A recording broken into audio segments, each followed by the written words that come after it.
episode, we'll be meeting a local artist, so stay tuned for that.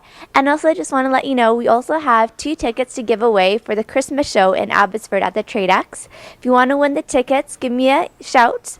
My email address is amy@asianconnectionstv.com. The first person that replies to it will get the tickets for free. And just a word coming up next. Back you guys, I'm here with Jugpreet Bajwa. Thank you for joining me. Thank you very much. I'm glad to be here. It's a pleasure. It is. It's a bit cold today, but you know what? It's not raining. There's no thunder today, so that's always great. It's not bad. It's not. At least it's not windy. So. Exactly. So, why don't you tell the people at home, what do you do for a living? Well, I sing. My name is Jugpreet Bajwa, and in the music world, I'm known as Juggy Jag. I'm 15 years old, and when I was 6 months old, I was diagnosed with retinoblastoma eye cancer. So both of my eyes need to be removed, and since then I'm totally blind. And I currently attend Siakam Secondary School, and I'm studying grade 9.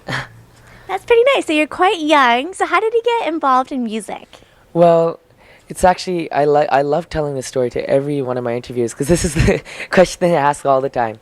How I got into music was when I was 2 years old.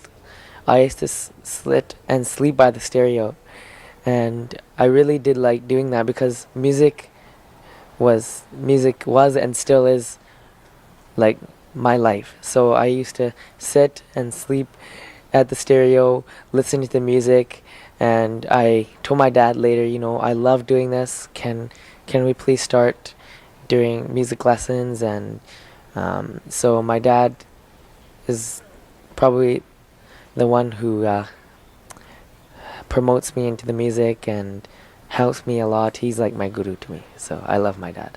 Aw, that's so sweet. So what were you listening to when you were that big? 2 years old, that's pretty young. I was listening to a lot of Hindi music, a lot of Punjabi music.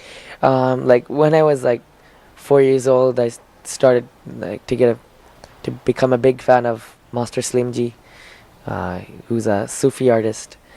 And he had one of his first songs out, Tol Jagi Ronda. So it was a really good start then too. And I also got inspired by another artist. His name's Ustad Shankar Mahadevan ji. And he actually sang a song called Breathless, which is like a 3-minute recording of him singing in one breath. So it non-stop. So it really inspired me to become an artist. And I look up to all my senior singers because each singer has a plus point, and I grab every good thing from them. Like, just good advice, good things from them that can help me improve.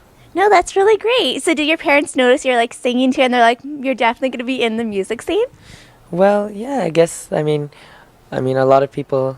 That's actually my goal too, is to become to go into the music scene, to become a Bollywood playback singer, and also in Hollywood as well. So, yeah.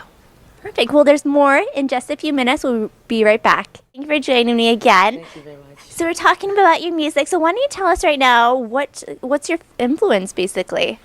Well, since I'm a versatile singer, I love every type of music. So from heavy metal to rock to R&B to Punjabi to Hindi, Sufi Gane, Punjabi. So I sing in 5 different languages: Hindi, Punjabi, Urdu, Sanskrit, and English. And I sing classical, ghazals, filmy, mainstream pop songs, and folk. Wow, that's quite a bit. What would you call your style then? I would call it a versatile style. Versatile singing style. So what are you working on right now? I am working on a couple of CDs at the moment. One is a bhajan CD, and that's being produced by Cosmo Royal Music Entertainment, Ustad Chanan Thakurji.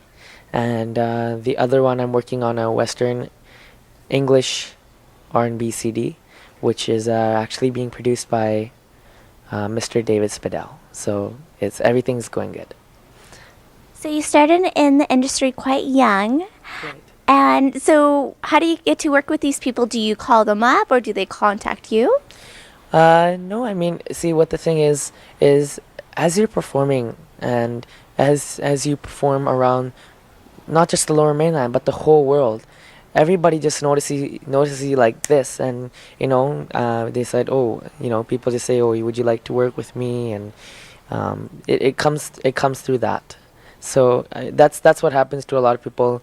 I mean, a lot of people will notice a lot of famous music directors. Like, I can give you an example. Like, for example, there's this guy named Rashid Aliji who was discovered by A.R. Rahman in London. So, and that's how he got his big break from A.R. Rahman. So it's the same thing with everybody. Like, people just notice you and you get some work, and yeah. Well, it's great though. So when you're working with all these big names, do you get a bit nervous? Well, since I've done about over 350 stage shows, I've been performing since the age of 6. Um, I really don't get much nervous anymore, because I mean, through the experiences, through all the shows I've been doing so far. That's quite a bit. So what's the best part? Do you like performing, or do you like creating the music? I like both, because music, like I said, music is my life.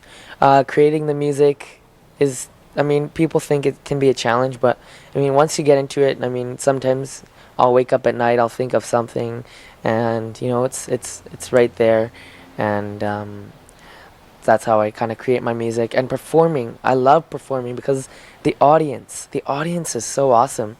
It's like, you kind of pump them up, and they're ready to rock, they're ready to roll, they're ready to do whatever you want them to do. And it really depends on the performances you're doing. I mean, if you're doing a performance, a party kind of thing, then yeah, rock and roll. But if it's a sad thing, I mean, you just take it easy, just relax and sing your heart out. So yeah.